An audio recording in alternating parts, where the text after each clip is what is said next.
All right, Corey Delpino here again. I'm a phlebotomy instructor at heart. So what I would use Lucid Spark for is a little refresher. So my previous video, it was all about the Lucid chart and teaching them about the order of draw and marrying the requisition together. I would use the Lucid Spark as more of a let's get class started icebreaker, especially if I was lecturing online, like on a Google Meet session. But I feel like I could even pull this up in class and have the students open it up on their laptops and still have an interactive beginning of class, first icebreaker of the day, but it's content like a bell ringer, something like that. Yeah, definitely a bell ringer. And, just something nice. It's the beginning of class, so a little welcome to order of draw day. So we're really going to dive into it. Little encouragement on the board, and then they can add their Post-its about homework, recorded lectures, or chapter readings, anything they're doing at home. They could put their little Post-it there, and then I see the questions and I can answer them before we dive into new content. And that's really important. Like, I really like this, and I want something that prompts students to say, hey, I have questions about things I'm learning about on my own while I'm at home.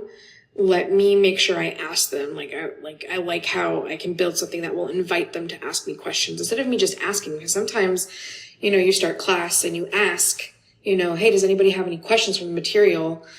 Nobody raises their hand most of the time, or it's the same person that raises their hand all the time. So this just makes it a little more inviting. Like, I'm a little shy, I don't want to raise my hand, but I will absolutely type out my question about something I heard in my recorded lecture over the weekend.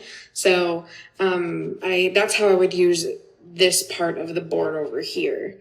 And again, little encouragement, it's little me flavor, and then over here, definitely like, hey, then remember, this is the goal, become a phlebotomist.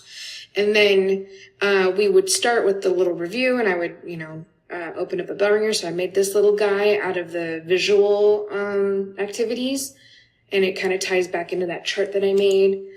So they start, and now they have to put the tubes in the correct order. So they just go and start listing stuff, and they do it, and it's going to be awesome. And maybe they'll get it right, maybe they'll get it wrong. Submit their response. And then I can review all the results. We can do it as a class. Oh, how did everybody do? Okay. All right. I can see a little bit. And then that helps me as the educator, go ahead and, clarify things, make sure we all got it. It's kind of like that confirmation. Okay. I know they're ready for the next layer, which is okay. I know they know the order of draw.